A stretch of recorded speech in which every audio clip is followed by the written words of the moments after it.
कि US military का presence जो है नॉर्थ ईस्ट सीरिया में और जो उसका स्केल है असद के फॉल के बाद, चेंज इन पर्पस और scale following Assad fall, what are the current priorities for US forces there? US forces की प्रायोरिटीज़ अब क्या होंगी वहाँ पे? जो यूएस आर्मी वहाँ पे प्रेजेंट है, उनकी प्रायोरिटीज़ क्या हैं? तो देखें, प्राइमरी प्रेजेंस दो जगह है। एक तो नॉर्थ ईस्ट में है, जो कुर्दों का इलाका है, वहाँ पे नज़र आ रहा है आपको, और एक ईस्ट में है, जो देर अज़ूर का जो सहरा है, उसके बीच में इनका एक, जिसको आप कह सकते हैं कि एक फोर्ट जैसा कह लीजिए, एक गैरिसन कह लीजिए, कि वहाँ पे है। तो ये जो देर अज़ूर का जो गैरिसन है, इसका प्राइमरी काम ये था कि जो हथियार ईरान और इराकी मिलिशिया सप्लाई करते थे हिजबुल्लाह को, और बाय लैंड रूट, उसको सेवर करना, क्योंकि उस बीच में आप बैठे हुए हैं। अल-क़ायम बॉर्डर है वहाँ पे इराक के साथ, जिसके आसपास ये थे, और ये कभी ड्रोन से या कभी एयरफोर्स से उस पर हमला करते थे। हालांकि 80-85% हथियार फिर भी आ जाते थे। अब वो मामला तो फिनिश है, क्योंकि जो सीरिया है वो तो सिवर हो गया, तो अब वो फैसिलिटेट आपको कर ही नहीं रहा है कि आप हथियार और तमाम चीज़ें जो हैं वो सप्लाई कर सकें। तो वहाँ पे कोई अमेरिकन मिलिट्री का रोल अब नहीं है, कोई ख़ास रोल नहीं है। तो एज़ एंड व्हेन वो अभी इसीलिए हैं क्योंकि वो दबाव बना के रखे हुए हैं कि इनकी सारी डिमांड्स वगैरह जब तक ये सीरिया कंप्लीट नहीं कर लेगा तब तक वो वहाँ रहेंगे, ताकि अगर कल से आपको मिलिट्री प्रेशर एक्सर्ट करना हो तो you need to have a foothold, क्योंकि वंस यू लीव, दोबारा फुट होल्ड क्रिएट करना मुश्किल होता है। You are very vulnerable as a military. North east में भी, जैसा हमारे दर्शक जानते होंगे कि ये पिछले हफ्ते ही जो तुर्की में जो पीकेके, जो उनकी कुर्दों की एक मिलिटेंट ऑर्गेनाइजेशन थी, उन्होंने हथियार डाल दिए 40-45 साल लड़ने के बाद। उन्होंने ये कहा कि अब जो भी कुर्दों के हक की लड़ाई जो है तुर्की में होगी, वो थ्रू निगोशिएटेड पीस होगी, जैसे ओस्लो अकॉर्ड में जो फतह ने किया था इसराइल के साथ। तो तुर्की, अगर ये पीकेके कंप्लीटली जैसे इसने सरेंडर कर दिया है, तो एक डर जो तुर्की को हमेशा बना हुआ था कि ये जो अगर नॉर्थ ईस्ट सीरिया में जो कुर्द हैं, उनका बड़ा क्लोज रिलेशनशिप है, यहाँ पर पीकेके कमांडर्स की ट्रेनिंग होती थी, तमाम चीज़ें, रोटी बेटी का रिश्ता है दोनों तरफ के कुर्दों का। तो वो डर उनका ख़त्म हो रहा है, क्योंकि जिस तरह से हथियार डाले हैं तुर्की कर्द्स ने, उसी तरह से सीरियन कुर्दों ने भी एक तरीके से हथियार डाल दिया है, और वो सीरियन, जो नई अभी सीरियन आर्मी बनेगी, उसका हिस्सा बनने को तैयार हो गया। ठीक है, ये बात मैं कह रहा हूँ जो अभी एग्जिस्टिंग लीडरशिप है।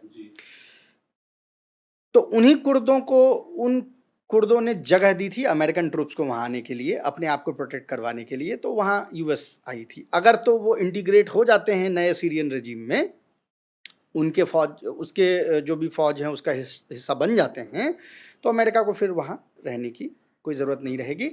And it perfectly dovetails with Trump's own admission कि हमको भाई मिडिल ईस्ट से बाहर निकलना है। बार बार बोलते रहे कि भाई हमारी लड़ाई नहीं, हमारी लड़ाई नहीं। But this is also easier said than done. जो हमारे सोर्सेज हैं, both inside Syria and Turkey, वो ये प्रेडिक्ट कर रहे हैं कि जो एग्जिस्टिंग टॉप लीडरशिप थी उसने ज़रूर हथियार डाल दिए हैं, और वो निगोशिएटेड सेटलमेंट के तरफ बढ़ गए हैं, लेकिन सेकेंड और थर्ड जनरेशन कुर्दों में अभी लीडर्स बचे हुए हैं जो डिफेक्ट करेंगे इन ग्रुप से और नया ग्रुप बनाएंगे। उसमें उसका टाइमलाइन वो कोई नहीं दे रहे हैं, could be 1 year, could be 2 year, could be 3 year, could be 6 months, could be 3 months, we don't know. But ये सेंटिमेंट्स, प्रिवेलिंग सेंटिमेंट्स हैं दोनों तरफ, अक्रॉस द बॉर्डर्स ये चीज़ें हो रही है। तो अगर वो होता है, तो ये जो इतनी मेहनत तुर्की ने की है सीरिया को डिस्ट्रॉय करने की इतने सालों में, वो मेहनत जो अभी आपको लग रहा है कि it has born fruit, that might get a setback. अगर वो होता है तो देन ऐसे ही अमेरिकन नहीं निकल पाएंगे। But as I said, these things takes time. ये भी हो सकता है कि अमेरिकन अभी विड्रॉ कर जाएं और 1 साल बाद वो चीज़ डेवलप हो, और फिर उनको रिकैलिब्रेट करना पड़े कि यार हम क्या करें, अब कुर्दों ने दोबारा जो है वो गदर शुरू कर दिया है। तो वो भी एक इशू है जिसको जब तक सेटल आप नहीं करेंगे तब तक वहाँ से हाँ निकलना थोड़ा मुश्किल लग रहा है। बट उसमें कोई टाइमलाइन हम नहीं प्रेडिक्ट कर सकते। बस मैं इसमें एक दो लाइन ये ऐड कर दूं कि इस बार जो ये इजराइल का रिकॉग्निशन के लिए जो पुश है वो यूएस से ज़्यादा यूएई के तरफ से है। यूएई कंसिडरिंग कि क्या पिछले 18 महीनों में गज़ा में हुआ है, उसके ऊपर एक हीट, एक इंटरनेशनल हीट है। हीट ये है कि देखें तमाम संबंध जो हैं वो सऊदी अरब के साथ इजराइल के होंगे, लेकिन उसने नॉर्मलाइज तो नहीं किया ना पब्लिकली। तो ग्लोबल जो भी मुस्लिम ऑडियंस के नज़र में एक ही आदमी ये पाप कर रहा है जो यूएई है। यूएई ये चाहता है कि इसमें जितने लोग शामिल होंगे तो वो पाप बढ़ जाएगा, कि लोगों को लगना ये इतने मुसलमान तो कुछ सही कर रहे होंगे ना। भाई अभी कौन कर रहा है ये? इसमें से कोई भी डेमोक्रेसी तो है नहीं। किसी के जनता से आपने नहीं पूछा। अरब बैरोमीटर करके एक पीयू सर्वे करती है, ठीक है, उसमें आप उठा के देख लें जिस देश में सबसे कम सपोर्ट होगा पैलेस्टाइन के लिए, जिस अरब कंट्री में, वहाँ भी 85% से ऊपर है। उन देशों में जहाँ लोग डर से चुप रह रहे हैं, सऊदी अरब टाइप में, वहाँ पर भी बहुत 7-8% ही लोग हैं जो हिमायत करेंगे नॉर्मलाइजेशन की, वो चुप हैं। और ऐसे सूरत हाल में चुप होने का मतलब है कि वो अगेंस्ट हैं, क्योंकि अगर आप हुकूमत के डिक्लेयर्ड गोल्स के साथ ही चल रहे हैं तो फिर चुप होने में क्या, फिर बोलने में मसला ही क्या है।